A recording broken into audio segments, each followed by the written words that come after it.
à tous.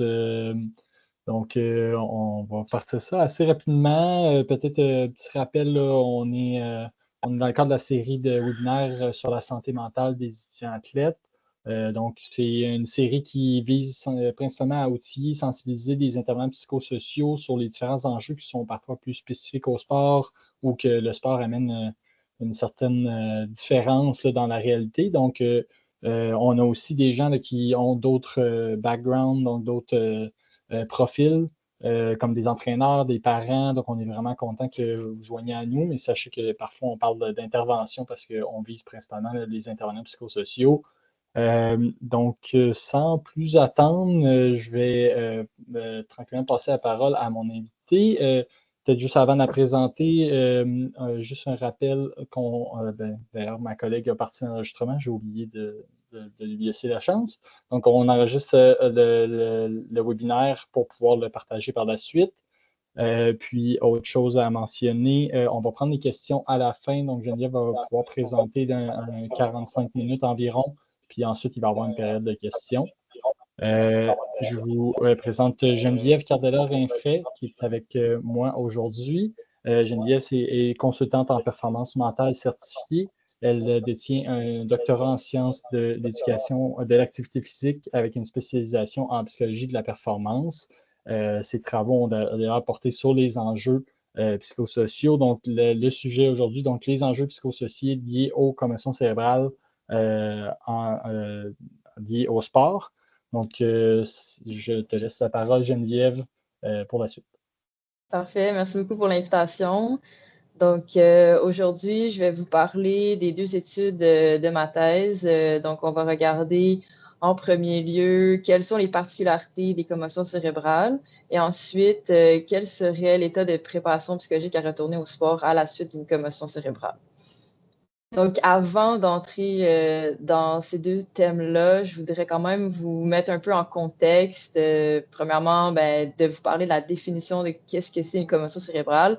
J'imagine qu'à ce point-ci, vous devez vous en douter un petit peu, mais juste être certain qu'on est tous sur les mêmes bases, là. Donc, la commotion cérébrale liée au sport, c'est considéré comme étant une lésion cérébrale traumatique qui est causée soit par un coup direct à la tête, au cou ou au corps, mais ça peut aussi être par un coup indirect. Donc, le fait que le cerveau subit une secousse, ça peut aussi amener une commotion. Donc, c'est pas parce que la personne n'a pas un coup direct à la tête qu'il faut exclure le fait qu'elle a une commotion.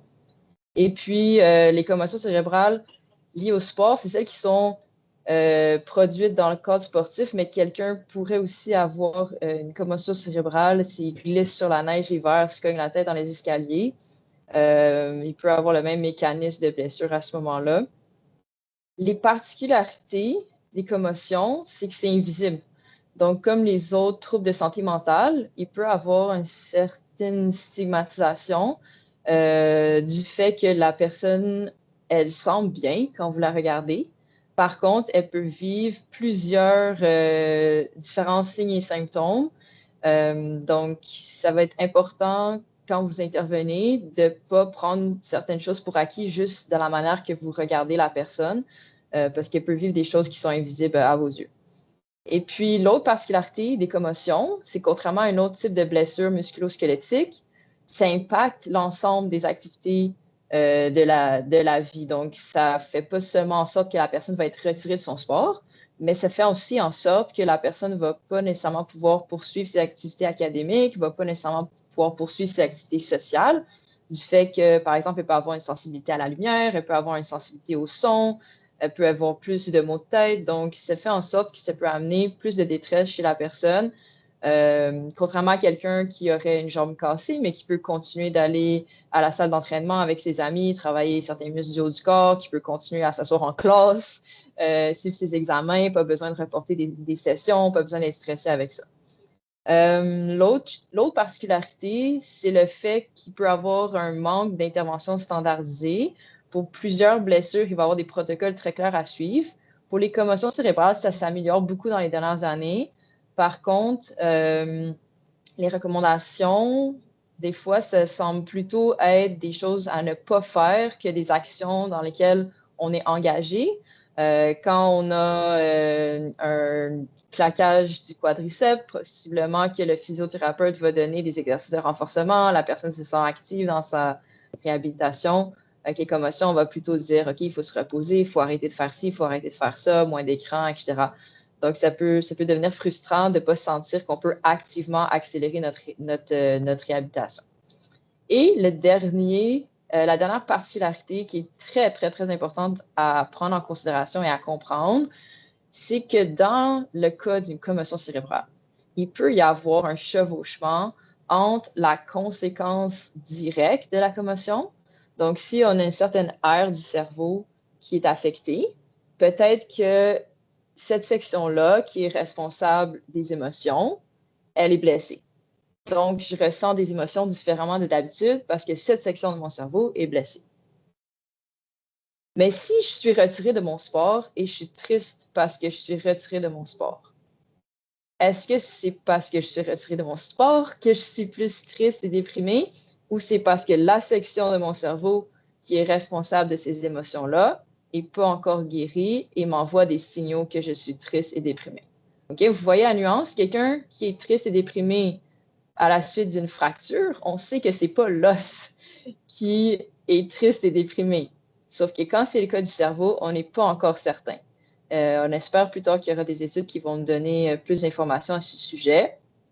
Pour l'instant, on n'est pas certain. Donc, dans notre intervention, il faut être prudent de ne pas penser tout de suite que c'est un cas de santé mentale. Il peut aussi avoir une raison ou une hypothèse que c'est biologique, que c'est le cerveau qui n'est pas encore prêt à être rétabli. Okay? Donc, je répète, là, mais il ne faut pas tout de suite penser que c'est que psychologique la situation que la personne va vivre. Donc, ça nous amène à parler du retour. Là, je vous fais un peu un portrait de ce qui se passe quand la personne est blessée, mais ultimement, la majorité des gens vont souhaiter un retour. Je dis la majorité, ce n'est pas tout le monde. Ce n'est pas le sujet d'aujourd'hui, mais sachez que dans certains cas, quand il y a trop de commotion à l'intérieur d'une même saison, à l'intérieur d'une même vie, on va sûrement demander que les personnes changent de sport ou se retirent des activités qui pourraient faire en sorte qu'ils subissent d'autres commotions. Mais comme je dis, ce n'est pas le sujet d'aujourd'hui. Donc, on va se concentrer sur la majorité des gens qui vont souhaiter le retour au sport. Actuellement, ces gens-là passent à travers un protocole de retour au sport qui est en 6 étapes. Donc, on va d'abord s'assurer que la personne elle est asymptomatique au repos.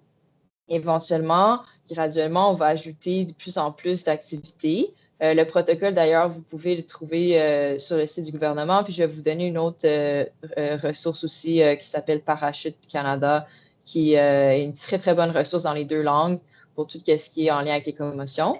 Donc, je ne rentrerai pas dans les détails du protocole en tant que tel, mais ce qu'il faut savoir, c'est que ce protocole focus beaucoup son attention sur la récupération physique, mais n'offre aucune indication sur la récupération psychologique. Pourtant, on sait dans d'autres études qui ont été faites que la récupération physique et psychologique peuvent ne pas coïncider, ce qui nous laisse croire donc qu'il y a des athlètes qui retournent au sport, qui sont physiquement prêts à le faire. Le médecin dit c'est correct, mais ils ne sont pas confiants, ils ont peur de se reblesser, ils ont d'autres situations psychologiques qui peuvent faire en sorte qu'ils ne sont pas prêts à le faire. Et à cause de ça, ils se mettent plus à risque de subir d'autres blessures, dont des commotions cérébrales. Donc, l'importance de la thèse que j'ai faite et des études que je vais vous présenter, c'est de réaliser que la blessure, oui, elle est physique, mais il y a un gros enjeu psychologique qui englobe aussi cette blessure-là. Et vous, comme intervenant, vous êtes super important pour aider les athlètes à réaliser et normaliser leur situation et les aider à retourner dans les meilleures dispositions psychologiques possibles. Donc, comme je vous ai expliqué au tout début, je vais vous parler d'abord des réponses psychosociales aux commotions cérébrales liées au sport, qui sont donc spécifiques aux commotions qui se distinguent des autres blessures. Et puis, à l'intérieur de la thèse, j'ai développé un modèle. Alors, je vais vous partager ce modèle. Et puis, à l'intérieur du modèle, on a pu identifier qu'il y avait 5 grandes catégories de réponses qui se distinguent des autres types de blessures sportives. Donc, la première grande catégorie, quand on a une commotion cérébrale, c'est le fait d'avoir de la méfiance à l'égard de l'évaluation médicale. Donc, Samuel, tu peux faire le petit zoom in. Pour chacune des grandes catégories, je vous les lirai pas, je vous laisse les lire, là, mais je vous ai mis les citations des participants. Donc, dans cette étude, nous avions 17 participants athlètes. Ce qui est intéressant aussi dans cette étude, c'est qu'ils sont tous des athlètes qui avaient subi des commotions cérébrales et subi d'autres types de blessures sportives. Ils ont donc été capables de comparer à l'intérieur même de leur propre vécu les deux situations. Donc, ça nous donne une information qui est très riche du fait que les gens pouvaient parler de ce qu'ils avaient vécu réellement et donc de dire, voici quand j'ai vécu ma commotion, comment je me sentais, voici quand j'ai vécu déchirure du ligament croisé antérieur, dislocation de l'épaule, déchirure du quadriceps, peu importe. Donc, beaucoup d'autres types de blessures de comparaison. Voici comment je me sentais. Et nous, dans l'analyse des données, on a fait ressortir ce qui était spécifique aux commotions. OK, donc je retombe dans méfiance à l'égard de l'évaluation médicale. Ça rejoint l'hypothèse qu'étant donné que c'est une blessure invisible, ça rend la confiance plus difficile. Donc, les athlètes, quand ils ont des commotions, ils ont plus tendance à douter qu'ils ont vraiment une commotion. Il y a des commotions qui sont évidentes. OK? On ne va pas dire que toutes les commotions sont difficiles à croire. Par contre, il y a des commotions qui peuvent être plus difficiles à croire. Et l'autre aspect qui est particulier des commotions, c'est que le diagnostic est basé sur ce que l'athlète va rapporter comme symptômes. Il n'y a pas de test. On ne peut pas faire de scan du cerveau pour voir, ah oui, il y a une commotion dans ton cerveau. Donc, ça repose sur le fait que l'athlète va être capable de dire, j'ai des maux de tête, j'ai la sensibilité à la lumière, j'ai des étourdissements, j'ai ci, j'ai ça. Et donc, ça fait aussi en sorte que ça amène une certaine hypervigilance du côté de l'athlète qui va beaucoup se questionner sur comment je me sens. Et ça peut aussi faire en sorte qu'on commence à se demander, bien, si j'ai mal à la tête, est-ce que c'est vraiment à cause de ma commotion ou est-ce que c'est parce que j'ai mal dormi? Et peut-être j'ai mal dormi parce que j'ai une commotion, mais c'est peut-être pas la commotion qui me donne mal à la tête, c'est peut-être juste le fait que j'ai mal dormi ou que je suis déshydratée. OK, donc ça fait en sorte que il y a plus de méfiance. Si j'ai une fracture, je vois le rayon X, le médecin me montre, voici, là, c'est brisé à cet endroit-là. C'est évident, comme je ne vais pas remettre ça en question. OK, donc il faut réaliser ça. Puis c'est autant vrai dans la phase de diagnostic pour dire, OK, il faut que tu t'arrêtes, que dans la phase de reprise où le médecin disait non, maintenant tu peux retourner. Les gens, pas les mêmes personnes nécessairement, mais les gens rapportaient aussi qu'ils avaient des fois la difficulté à croire que maintenant ils s'étaient guéris, ils pouvaient retourner sans peur de se reblesser. OK, donc ça, c'est une des catégories, il faut prendre conscience de cette catégorie.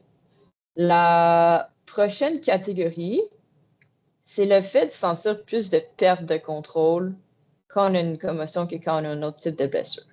Premièrement, les gens disaient qu'ils comprenaient mal c'était quoi une commotion. Donc, vous, dans votre rôle, ça peut être aussi d'éduquer les gens à propos des signes et symptômes des commotions puis de leur réhabilitation.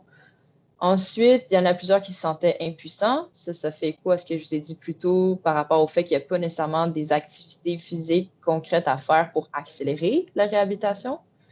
Il y en a qui sentaient que ça affectait plus les aspects de leur vie en général. Et il y en a qui se sentaient plus tristes et déprimés. Mais ça encore, à cause du chevauchement, on n'est pas 100% certain si c'est une réponse psychosociale ou si c'est un symptôme direct de la commotion.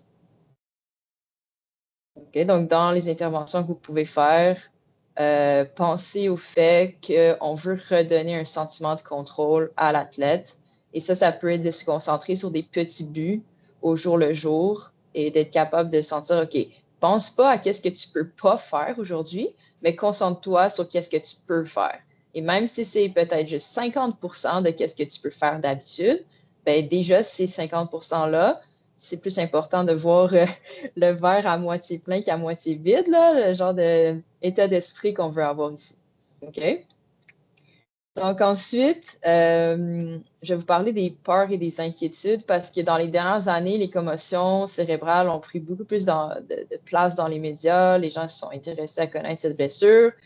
On a appelé ça l'épidémie silencieuse parce que beaucoup plus de gens avaient des commotions que ce qu'on pouvait retrouver dans les statistiques. Et puis, on a voulu peut-être faire trop peur aux athlètes par rapport à cette blessure-là. On se disait, bon, il faut que les gens prennent ça au sérieux, il faut qu'ils consultent les médecins, il faut qu'ils arrêtent de retourner au sport quand ils sont encore commotionnés parce qu'on ne veut pas avoir une deuxième commotion avant que la première soit guérie. Mais des fois, les campagnes de peur, c'est pas mieux non plus parce que là, on a des athlètes qui s'inquiètent énormément de la gravité de la blessure, qui s'inquiètent énormément de la durée de la guérison et le fait de vivre avec des séquelles permanentes. Il y en a peut-être qui ont vu le film Concussion. Oui, je dis pas que c'est impossible, mais oui, des gens peuvent vivre avec des séquelles permanentes, mais c'est pas la majorité. OK? Donc, je pense qu'il faut rassurer les gens qui prennent des décisions éclairées. Le but, c'est pas qu'ils vivent avec une peur, mais qu'ils soient conscients des faits réels. Okay? Donc, je pense que quand vous leur en parlez, l'idée ici, c'est, oui, de les décourager à retourner au sport avant qu'ils soient guéris, mais pas en leur faisant peur avec des fausses informations. OK? Puis, avec les commotions, ils avaient une plus grande peur de se blesser à nouveau. Beaucoup d'athlètes disaient qu'ils valorisaient plus leur tête et leur cerveau que d'autres parties de leur corps. Là. Je crois qu'on pourrait tout le monde être d'accord avec ça. Il y en a qui disaient, bon, ben, même si à 60 ans, j'ai mal aux genoux quand je marche, bon, peut-être qu'à 20 ans, 60 ans, ça paraît loin, puis on ne réalise pas qu'à 60 ans, c'est quand même bien d'avoir un genou qui fait pas mal. Là. Mais il y en a qui préféraient avoir mal aux genoux que d'avoir de la démence ou du Parkinson ou d'autres maladies qui pourraient être liées à des effets dégénératifs de la commotion. OK? Donc, je ne dis pas s'ils ont raison ou tort, mais je dis juste, voici qu'est-ce qu'ils nous ont dit dans l'étude. OK? Puis ensuite, du fait qu'ils avaient plus peur d'avoir une autre commotion, ils avaient aussi plus peur de retourner à leur sport de prédilection. Donc, à voir encore une fois dans votre rôle si vous leur conseillez de retourner ou non dans leur sport ou si on fait un changement de sport vers un sport moins à risque. Donc, peut-être on est un athlète de football et puis on a toujours eu des bonnes capacités de sprint et puis on fait un transfert en athlétisme. Ça, on le voit, ça existe. Ça, c'est un exemple, il y a d'autres exemples. Donc, ça, c'était les 3 grandes catégories des réponses sociales, des réponses psychologiques qui se distinguaient.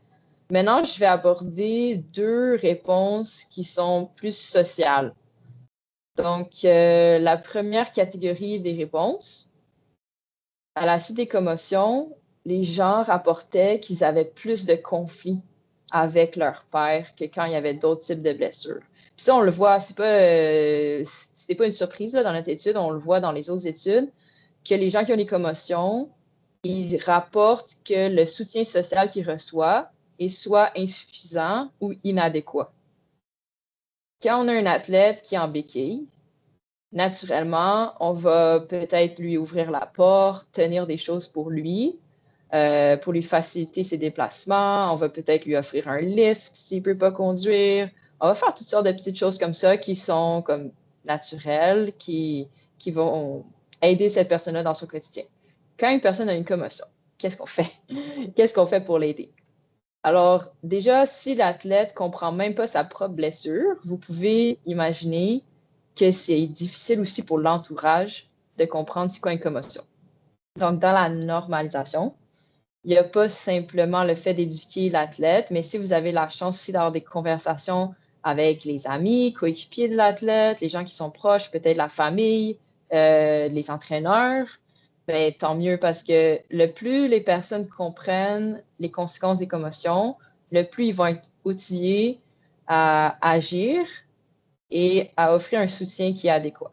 Donc, si on a un athlète qui a mal à la tête, qui est sensible à la lumière, mais peut-être on va pouvoir diminuer la luminosité dans une pièce. On n'aurait peut-être pas pensé de faire ça si on n'a pas posé la question.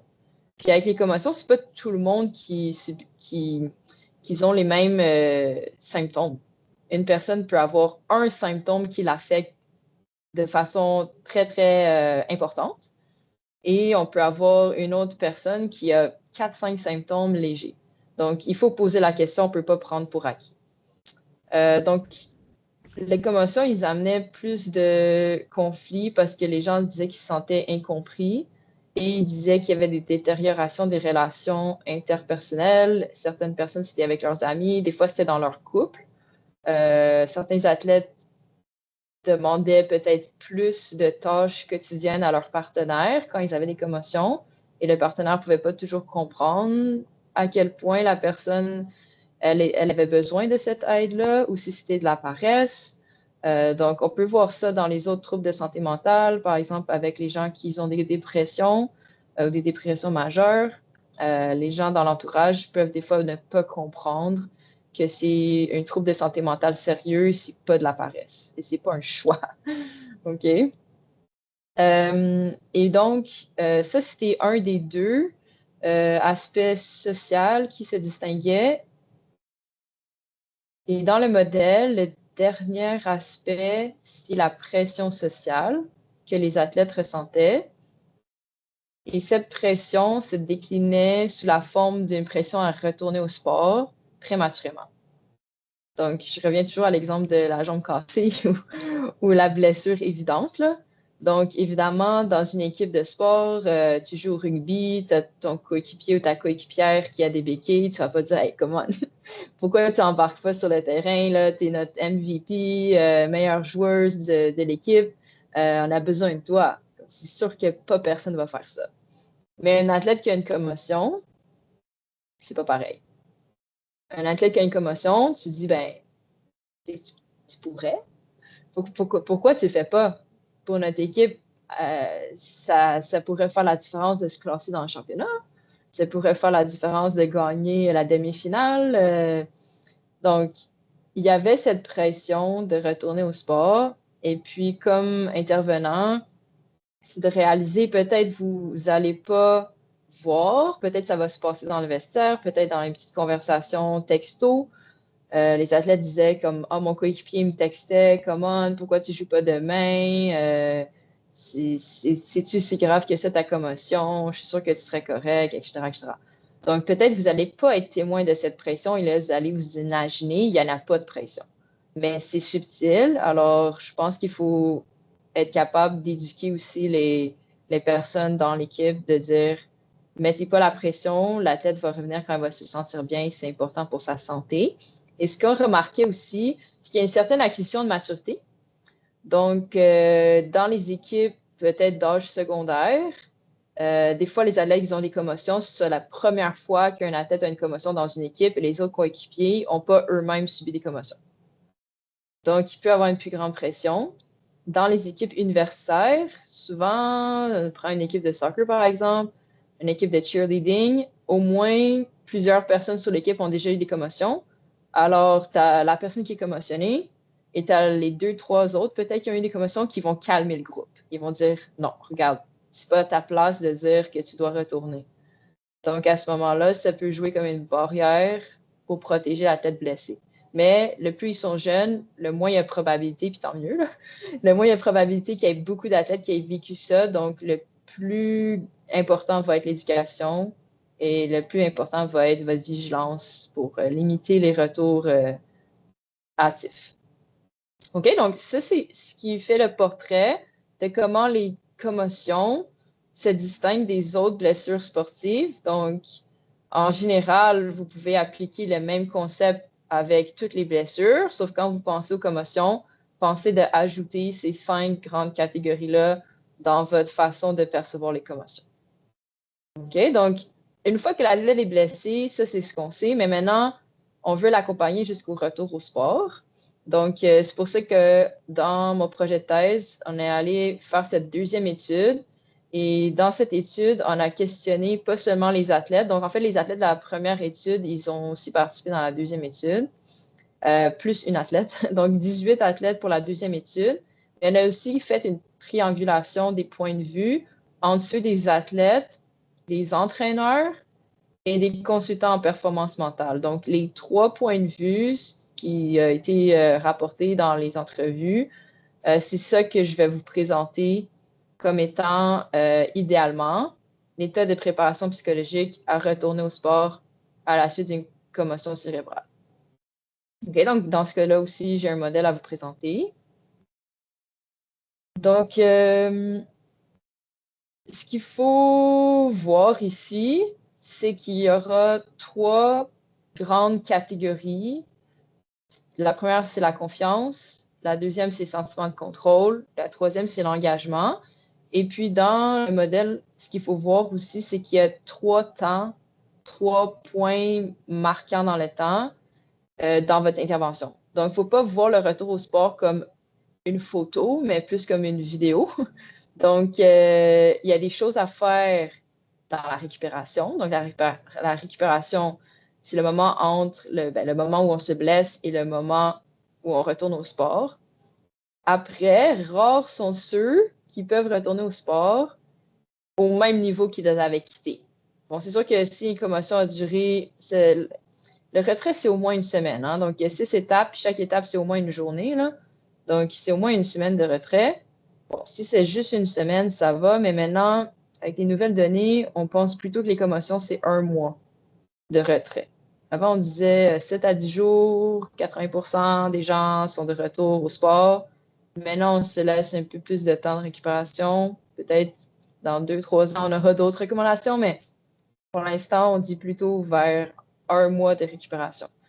Donc, le retour au sport, c'est le moment où, oui, je pratique, oui, je fais des matchs, mais je ne suis peut-être pas aussi performante ou performant que je l'étais avant pour différentes raisons, soit parce que j'ai été retirée ou soit parce que j'ai encore un peu peur. Alors, je ne bouge pas de la même façon que je bougeais avant.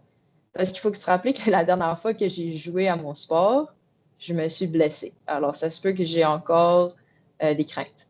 Et puis, le dernier moment dans la chronologie, mais c'est le retour à la performance. On souhaite que tout le monde se rende jusque-là, mais on sait aussi que c'est pas vrai que tout le monde va retourner à la performance. Donc, ça, c'est retour à la performance, c'est qu'on considère que la personne a réussi à retrouver le niveau qu'elle avait avant sa blessure et même qui a réussi à le surpasser, ce niveau-là. OK?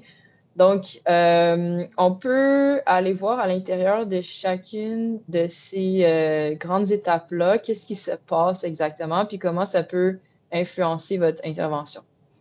Donc, la confiance, c'est un petit peu comme l'œuf et la poule. Je vais vous expliquer. Donc, des fois, on se dit, ben, il faut avoir confiance pour bien jouer. Mais là, ce que les athlètes, entraîneurs et consultants en performance mentale nous ont dit, c'est oui, mais si tu ne joues pas, tu n'auras jamais confiance. Donc, il faut un petit peu des deux.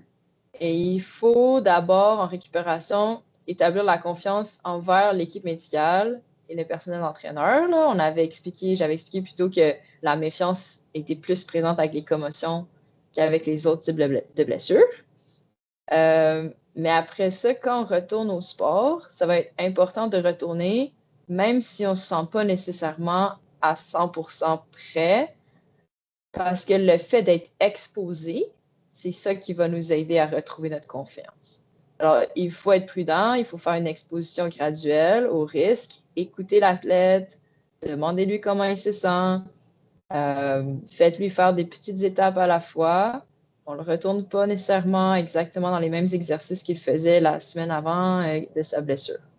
OK, donc s'il s'est blessé au hockey en recevant un plaquage, mais peut-être il faut retourner dans des petites bases de plaquage, reprendre des petits chocs et tranquillement, même si vous le savez là, que l'athlète est capable, il faut que lui, il soit capable de le savoir aussi pour lui-même. Il faut qu'il fasse des petits tests. OK? Je vois des fois des entraîneurs, ils pensent que la confiance, c'est juste de regarder la personne dans le vent des yeux et de dire t'es capable. Mais comme oui, OK, c'est déjà bien que l'entraîneur croit dans son athlète, mais il faut que l'athlète croit en lui-même aussi. Puis c'est pas juste dans les mots qui va le convaincre, mais aussi dans le fait de faire des tests pour lui-même. OK? Donc, dans le retour au sport, on va parler d'établir la confiance d'être guéri, établir la confiance aussi d'être socialement accepté dans l'équipe, parce que selon le temps d'absence, peut-être j'ai perdu mon rôle, peut-être que j'étais sur l'alignement partant en soccer, puis maintenant je suis rendu remplaçant. Donc, faire attention aussi à comment on réintègre la tête dans l'équipe, mais ça, c'est vrai pour tous les différents types de blessures. Établir la confiance d'être en mesure de performer sans subir une autre commotion cérébrale. Donc, ça, c'est le fait aussi de ne plus avoir de mécanisme de protection, plus avoir peur de retourner dans les mêmes situations. Okay? J'ai une athlète qui racontait dans l'étude que en cheerleading, elle faisait exprès de faire tomber le stunt juste un petit peu avant le point où elle avait été blessée. Et elle dit que c'était subtil, personne ne savait que je faisais exprès. Mais elle avait tellement peur de revivre dans la routine le point qui l'avait blessée le mois d'avant qu'elle faisait exprès que tout le monde rate. Mais vous, si vous n'êtes pas conscient qu'elle a tellement peur, ben, coach, vous êtes frustré, vous allez dire, coudonc, elle n'est pas bonne, elle n'est plus capable, elle n'a pas ses habiletés, mais non, c'est pas ça. Physiquement, elle était tout à fait capable, et psychologiquement, elle n'avait pas du tout eu l'accompagnement nécessaire, elle était dans la peur de vivre une autre blessure, donc il faut être capable d'avoir ces conversations-là avec les athlètes. OK, puis finalement, pour le retour à la performance, on parle d'établir la confiance, de performer à sa pleine capacité, puis aussi de se sentir en sécurité puis d'accepter les risques inhérents au sport parce que des fois, on est un peu naïf quand on est jeune. On fait du ski alpin, on descend les pentes à 70 km/h. On ne réalise pas à quel point une chute pourrait être dramatique. Puis là, on en vit une. Puis on fait Ah, le ski alpin, c'est dangereux finalement. Donc, c'est de prendre conscience, puis prendre cette maturité-là, de dire ben, est-ce que moi, à 22 ans, j'ai encore le goût de prendre un risque aussi important que ça?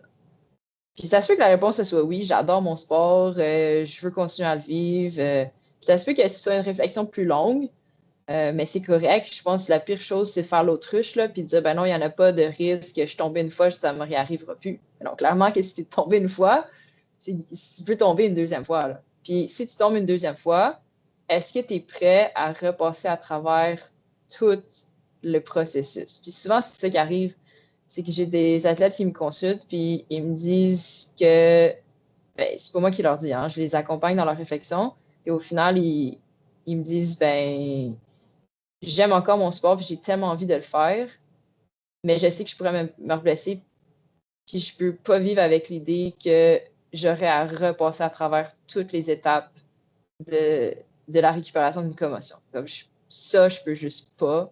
Puis comme c'est un risque, ben malheureusement, je vais devoir changer de sport. Il y a trop d'autres belles choses dans la vie que je veux pas perdre. OK, donc je vous laisse une petite citation pour illustrer un peu cette section-là du modèle. Là. Donc, une des participants disait, ben, la confiance est progressif. Au début, l'athlète ne se sent pas à 100% en confiance. Il faut donc y aller petit à petit pour se sentir de plus en plus en confiance et de moins en moins stressé. Okay, donc, je pense que le mot-clé ici, c'est petit à petit. La confiance amène la performance amène la confiance. Ouais, c'est correct, on peut changer. Ensuite, le contrôle. Je vous avais parlé que ça, c'était super important. Les athlètes, ils semblent avoir un plus grand sentiment de perte de contrôle quand ils ont les commotions que quand ils ont les autres types de blessures sportives. Donc, dans votre intervention, c'est important de redonner un sens de contrôle. Alors, la première étape pour la récupération, c'est d'être en mesure de développer des bonnes capacités d'introspection du fait que le diagnostic est basé sur les symptômes que la tête va rapporter. S'il n'est pas capable de comprendre ses propres symptômes, ça va être compliqué de comprendre si on est encore blessé ou si on est en train de guérir. OK? Donc, il faut être capable de développer ça. Ensuite, il va être important de développer un plan. Donc, les recommandations, comme j'expliquais, des fois, ils sont plutôt vagues. On peut s'asseoir avec l'athlète puis dire, OK, voici qu'est-ce que tu vas faire. On ne veut pas rester dans qu'est-ce que tu ne vas pas faire. OK? Donc, essayer d'y aller de façon plus action-orientée. Ça, c'est important pour le sentiment de contrôle. Une fois qu'on retourne au sport, je pense que la première chose, ça va être d'établir des attentes réalistes et progressives et d'accepter de diminuer des attentes. Des fois, on retourne puis on va tout de suite reprendre à la même étape. Et là, ça amène tellement de frustration, puis ça peut amener beaucoup d'émotions. Quand on retourne au sport, c'est là qu'on réalise où est-ce qu'on est. Là, on prend conscience. OK, peut-être ça va bien. Je suis correct. Je performe comme j'espérais. Mais peut-être la réponse, c'est plutôt comme, oh, OK, non, finalement, je pensais que ça allait être bon, puis c'est pas aussi bon que je l'avais espéré. Donc, ça va être important de gérer les émotions, d'aborder le sujet, que peut-être ça va être frustrant, ton retour au sport, peut-être tu vas vivre de l'anxiété, peut-être tu vas être stressé par ça.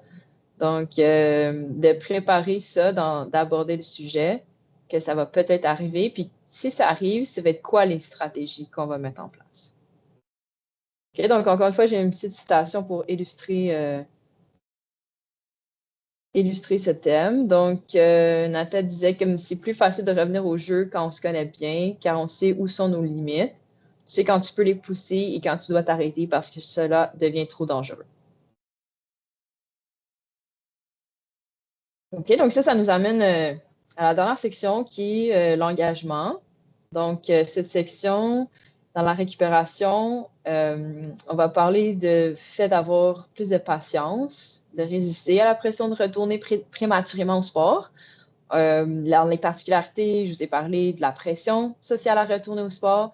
Alors, dans les stratégies pour déterminer qu'un athlète est psychologiquement prêt à retourner, ben, c'est de dire, est-ce que tu as été capable de résister ou est-ce que tu as cédé sous la pression?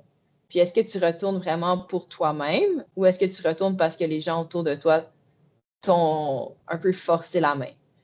OK, donc, on veut être sûr que l'athlète retourne pour des motivations intrinsèques et puis qui fournit un effort maximal. Parce que, puis ce point-là, peut-être il semble un peu absurde, mais il n'est pas absurde du tout. On peut voir des athlètes qui vont faire de l'auto-sabotage. Donc, le même exemple dont je t'ai parlé plus tôt avec l'athlète de cheerleading. Ne fournissait pas un effort maximal, elle faisait du sabotage. Donc, regardez, soyez attentifs. Est-ce que l'athlète semble faire du sabotage? C'est pas toujours facile à distinguer. Mais si oui, de peut-être diminuer les attentes et puis regarder qu'est-ce que la personne est à l'aise de faire. Encore une fois, la récupération physique peut ne pas coïncider avec la récupération psychologique. Donc, vous, comme coach, comme intervenant, peut-être vous dites, ben voyons donc, tu es capable. Mais la tête, ça ne veut pas dire que dans sa tête, il est prêt ou il se sent capable. Okay? Il y a une différence entre la capacité réelle et la capacité perçue. Puis des fois, on oublie que la capacité perçue est peu différente de la capacité réelle. OK? Puis le dernier point dans le retour au sport, c'est le fait de développer des bonnes habiletés perceptivo-cognitives parce qu'avec la commotion, ça se peut que notre champ d'attention diminue parce qu'on va être trop stressé, on va rentrer plus dans une attention tunnel. Donc, ça peut nous mettre plus à risque de blessures. Alors, on veut s'assurer de remettre l'athlète dans des situations où on entraîne son champ visuel si on est dans des sports où ça, c'est pertinent. Là, il y a plein de sports où ça ne s'appliquerait pas. OK, donc encore une fois, dernière citation pour illustrer ce thème-là. Donc, le participant disait, je pense que la personne doit avoir envie de revenir pour elle-même et non pas pour éviter de décevoir les gens, mais vraiment parce qu'elle a envie de revenir. OK, donc, ce modèle-là, ce qu'il faut retenir, c'est que l'état de préparation psychologique à retourner au sport, c'est progressif. Il y a des interventions à faire en récupération, d'autres en retour au sport, puis d'autres en retour à la performance. Puis, il faut accompagner la personne tout au long de ces 3 étapes-là. Et puis, ça se décline en 3 grandes catégories, donc la confiance, le contrôle et l'engagement.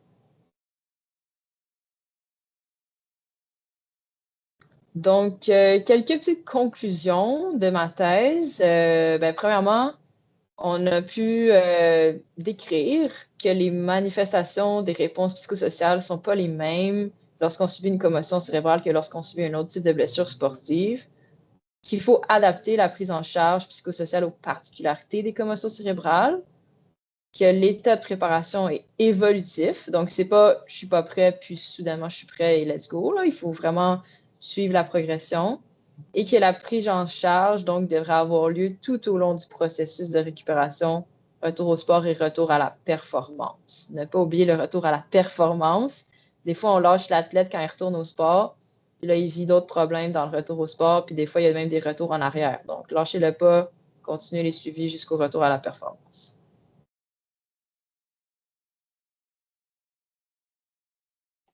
Merci beaucoup, Geneviève. C'était vraiment, vraiment intéressant. Je pense que les deux modèles aident vraiment à structurer aussi. C'est des bons défis de soutenir au niveau psychologique. Comme tu l'as mentionné aussi, je pense qu'on s'est tellement attardé à l'aspect physique des blessures on en oublie parfois. On a longtemps oublié l'aspect psychologique et on en parle de plus en plus.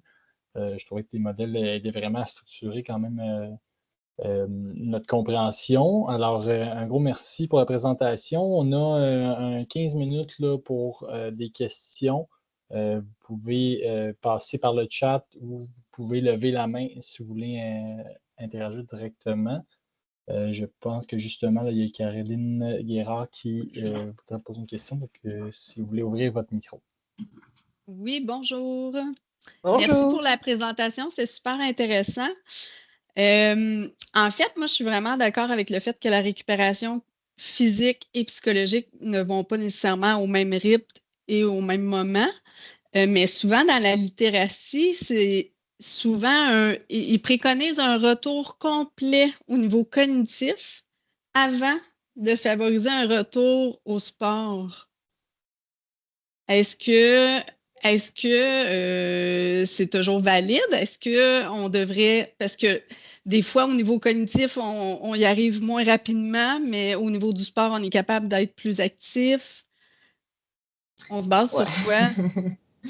Ouais, c'est ça. Ben, entre cette recommandation qui est très, très valide et le terrain, des fois, il peut avoir un petit écart, là, parce qu'on peut se poser la question, ben, si le sport est tellement bénéfique pour l'athlète, est-ce qu'on va complètement lui enlever cet aspect-là jusqu'à ce qu'il atteigne certaines normes de récupération cognitive?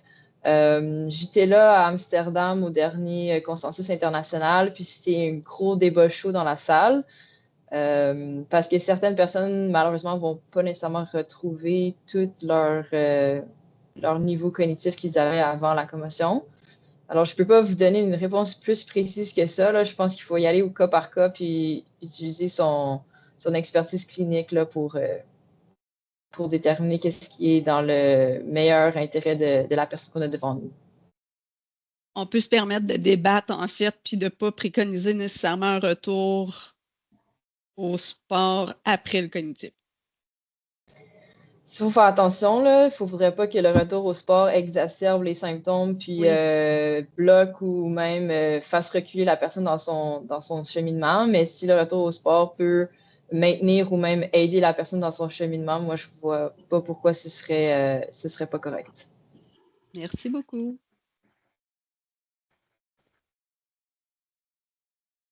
Merci. Puis peut-être à nommer, mais dans des cas complexes, souvent, le médecin au Québec, doit émettre le diagnostic. Donc, il y a aussi on embarque dans des situations multidisciplinaires. Je pense que là, ça devient des cas importants à travailler en équipe puis à peser les pour et les contre pour chaque élément.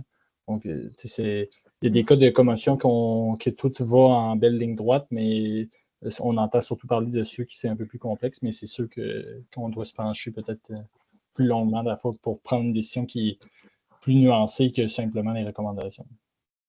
Oui, puis je vous ai parlé du protocole de retour au sport en 6 étapes, mais il existe aussi un protocole de retour aux activités intellectuelles. Donc, que ce soit pour le retour au travail, pour quelqu'un qui est sur le marché du travail, ou que ce soit pour le retour sur les bancs d'école, il existe aussi un protocole en parallèle du protocole de retour au sport. Oui, puis j'ai envie d'ajouter à ça, là, mais oui, le retour à l'école est de plus en plus présent là, dans les protocoles qui s'affichent maintenant, des choses qu'on ne voyait pas dans le passé. Donc, Geneviève a parlé de l'organisme Parachute, là, mais entre autres, ça fait partie des belles ressources qu'on a Donc, je vous l'enverrai aussi en lien suite au webinaire, mais il y a quand même au niveau cognitif aussi, il y a des meilleurs retours progressifs, je pense, là, que dans le passé. Est-ce qu'il y avait d'autres questions? Tantôt, j'ai vu une autre main levée. Oui. Oui, et Patrick Mignola, je suis entraîneur en volleyball et où ce que j'entraîne, on n'a pas nécessairement de service qui suit les athlètes s'il y a des problèmes physiques ou de commotion cérébrale. Fait que c'est comme on retourne les athlètes vers leurs professionnels de la santé. Là, j'entendais sur votre conférence au niveau de plans à mettre en place avec l'athlète pour lui donner un sentiment de contrôle. Est-ce que c'est directement l'entraîneur qui doit mettre ça en place? Parce que ça a quand même une instance au niveau aussi académique et j'ai comme puis, nous autres, on est comme entraîneurs bénévoles, on veut bien faire, mais je trouve que j'ai eu un cas d'un athlète là, que j'ai comme un petit peu, ça a été vraiment très long. Là. En fait, là, toute la deuxième partie de la saison, elle n'a pas été capable de revenir au jeu. C'était comme difficile, mais moi aussi, je me sentais impuissant un petit peu de l'aider là-dedans. Des fois, elle venait en gymnase, des fois, elle pouvait repartir parce qu'elle n'était plus capable d'être là. Qui devrait un peu prendre le relais là-dessus? C'est certain que l'entraîneur a un rôle à jouer. Je pense que dans les commotions, il faut y aller avec une approche multidisciplinaire. Peut-être qu'il n'y a pas nécessairement des ressources complètes dans votre situation, mais je vous invite à consulter le protocole de retour au sport. Puis, je crois que c'est assez bien détaillé que ça pourrait vous outiller à regarder comment on est capable de progresser à travers le protocole dans chaque étape, que ce soit le retour aux activités quotidiennes jusqu'au retour aux activités spécifiques au sport. Puis, si je peux ajouter aussi qu'avec les commotions, on a l'impression que ça devrait être rapide. Donc, quand c'est pas rapide, ça amène une inquiétude, puis ça amène un sentiment de frustration, puis peut-être de pression de comment ça, que les autres, ça leur a pris juste 2-3 semaines, puis moi, ça me prend plus longtemps. Un athlète qui a déchirure du ligament croisé antérieur, qui a l'opération qu'on lui dit tu vas revenir dans 9 mois, on dirait que c'est comme OK, ouais, ben oui, c'est normal, c'est ça le protocole, c'est dans 9 mois. Puis on accepte ça, puis on suit le protocole du ligament croisé antérieur. Donc, je pense qu'avec les commotions, des fois, c'est une question de comparaison avec les autres personnes qui font en sorte qu'on se met cette pression-là. Alors, je dirais, mettez-vous moins de pression à vous-même et aux athlètes, et c'est mieux de peut-être envisager un retour plus loin, plus lent que trop rapide. Parce qu'on essaye de retourner, on n'est pas capable, ça amène une frustration. Alors que si on se dit, ben non, on va se donner une plus grande longueur, une plus grande marge de manœuvre, là, peut-être on a moins de chances de se tromper quand on fait le retour. Puis, on a moins de frustration. Merci. Puis, si je vois une autre... ouais, mais en fait, ça me fait penser aussi à un élément là, qu'un collègue a étudié dans le même labo que moi à l'Université de Montréal. Les athlètes qui ont déjà une commotion cérébrale, c'est contre-intuitif, là, mais les athlètes qui ont déjà une commotion cérébrale sont moins portés à consulter que ceux qui n'en ont jamais eu parce qu'ils vont comparer leur nouvelle commotion à leur ancienne et ils vont se dire, ben, si je l'ai déjà eu et j'ai déjà été capable de passer à travers le protocole, je suis encore capable. La seule nuance, c'est que si j'ai une deuxième commotion qui est vraiment plus grave, là, peut-être je vais consulter. Mais les gens qui c'est leur première commotion sont ceux qui ont plus tendance à consulter. Et après ça, le taux de consultation va chuter parce que les gens vont se dire, ben, j'ai déjà fait une fois, je sais comment le faire. Et aussi, beaucoup d'athlètes vont tenter de gérer leur commotion par eux-mêmes parce que si ils font appel à des professionnels médicaux, là, ils vont être, on va dire, un peu pris dans le protocole rigide, alors que s'ils gèrent par eux-mêmes, ils se disent, OK, ben, je vais essayer de retourner en 3 ou 4 jours à la place d'une semaine parce que mon championnat, il est dans 5 jours. Donc, ils vont essayer de cacher ça pour gérer par eux-mêmes et soyez conscients de ça. Là. Je suis sûre que vous l'êtes déjà pas mal, mais malheureusement, c'est ce qui se passe avec ce protocole-là. Merci. Je vois une autre main levée. Monsieur, je ne vois pas votre nom complet, Sébastien. Je vous laisse la parole. Parfait. C'est un peu dans le même sens. Moi, j'étais intervenant, mais plus je suis éducateur physique de formation. J'accompagne les étudiants athlètes dans les cégeps. Puis ce que vous avez amené au début, le lien de confiance, oui, depuis peut-être 3-4 ans, on a un protocole au cégep qui accompagne bien. Mais j'ai eu plus à rencontrer des étudiants qui veulent accélérer le retour au jeu que le ralentir. Et c'est extrêmement difficile d'avoir à gérer. L'étudiant veut jouer, que ce soit une saison, que ce soit au football, soit au soccer, peu importe, des saisons ne sont jamais assez longues pour l'étudiant athlète.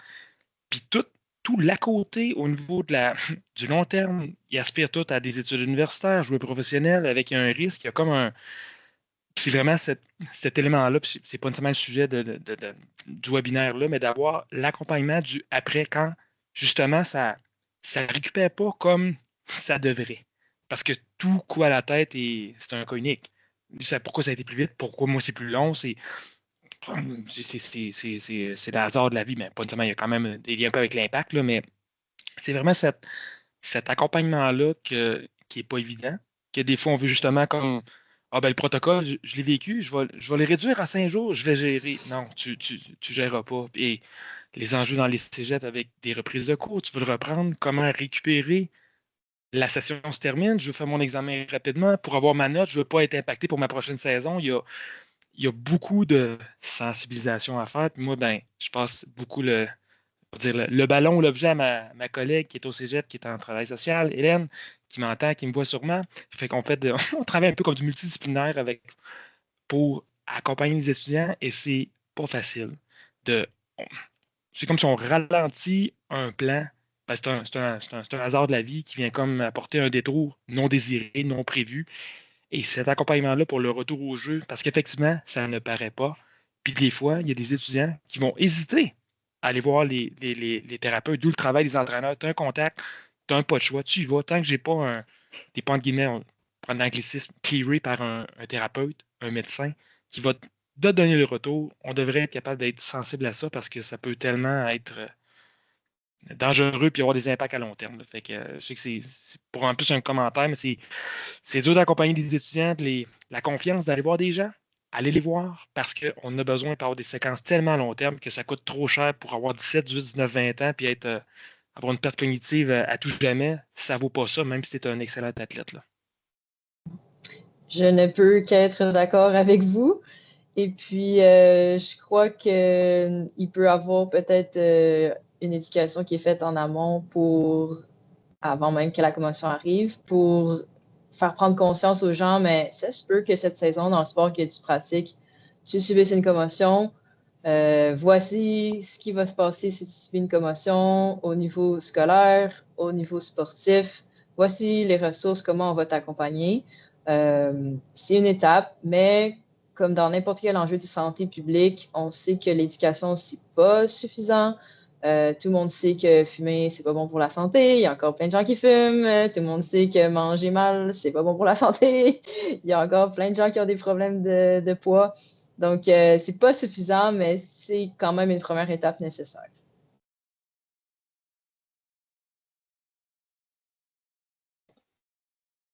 Je vois Mme Chablais. Oui, salut. Nous, on applique le protocole depuis plusieurs années. Puis, évidemment, là, c'est ça, des commotions, c'est tout différent. Qu'est-ce qu'on fait dans les cas où l'étudiant veut pas appliquer le protocole? Il refuse l'application. Quelles sont nos obligations? Oui, donc vous pouvez avoir des règles à l'interne. Je sais que dans certaines institutions, ils vont décider que l'athlète est rayé de l'équipe parce qu'après ça peut retomber dans vos bras légalement d'avoir renvoyé un athlète sur le terrain. Il y a un cas au Québec, à l'Université de Bishop, au football, début des années 2000. Alors, allez lire sur ce sujet. Le jeune homme est retourné sur le terrain, subi un deuxième impact et après a eu des conséquences permanentes pour sa santé. Donc, les commotions étaient beaucoup moins connues beaucoup moins médiatisé, comprise à ce moment-là, mais bon, tout de même, c'est un constat triste de réaliser que ça peut arriver à des gens qui insistent. Lui, bon, c'est pas lui-même qui avait insisté, là, mais bon, sans parler de ce cas précis, je pense que vous-même, vous pouvez vous donner des mécanismes de protection. Je ne suis pas certaine qu'il y a une loi au Québec qui l'oblige. En Ontario, il y a l'arrêt Rowan, la jeune joueuse de rugby. Elle est décédée après avoir eu un deuxième choc à la tête à l'intérieur de quelques jours, si je ne me trompe pas. Donc, vous pouvez aller lire sur la loi en Ontario, l'arrêt Rowan, du nom de la jeune qui est décédée. Je ne crois pas qu'au Québec, on a cette loi-là. C'est plus facile en sport, je dirais, mais en lien avec l'école, c'est aussi, surtout là où c'est plus difficile d'obliger le respect du protocole. Il y a beaucoup de personnes impliquées, toutes les profs. Donc, comme ça, c'est vraiment difficile donc là, qu'est-ce qu'on fait quand la personne refuse? Évidemment, tu sais, quand c'est un sportif, ça va, mais nous, c'est qu'on l'applique à n'importe qui. Donc, on a une pogne un peu plus quand c'est un sportif, mais quand c'est quelqu'un qui n'a pas d'attache sportive, mais qui refuse l'application du protocole pour son retour progressif en classe. Je comprends qu'il n'y a pas de loi non plus en sport, donc il ne doit pas en avoir pour ça, mais avez-vous des conseils, recommandations? Je ne suis pas certaine que c'est mon champ d'expertise, malheureusement. Là. Je vais m'abstenir de donner des conseils qui seraient mal informés. Là. Donc, j'entends votre question. Je suis convaincue que vous n'êtes pas la seule à avoir cette question-là, mais je ne crois pas que je suis la bonne personne pour répondre, malheureusement. Parfait, merci. Super, merci pour vos questions. Je vois l'heure, là, il est déjà midi, donc je vais tranquillement conclure. Peut-être, je voyais dans le chat là, qu'on demandait est-ce que ça serait possible d'avoir une espèce de fiche aide-mémoire basée sur tes recherches, basée sur le modèle pour peut-être aussi les entraîneurs, pouvoir avoir accès à ça facilement. Est-ce que c'est quelque chose sur lequel tu avais travaillé? J'ai pas de fiche en tant que telle. Tout le monde va recevoir la version PDF du PowerPoint. Donc, vous aurez les deux modèles. La thèse, elle est publiée dans Papyrus en version thèse. Donc, beaucoup de pages à lire si ça vous intéresse. J'espère que ça vous intéresse. Je ne vous obligerai pas à lire ma thèse au complet, évidemment, mais si vous voulez creuser le sujet, c'est de l'information en français au Québec, donc ça peut être une bonne ressource pour vous aussi. Super, merci à nouveau Geneviève pour avoir partagé là, tout ce travail-là. Et merci à tout le monde d'avoir été présent. Je vous souhaite une bonne fin de journée et une bonne année à tous. Merci beaucoup.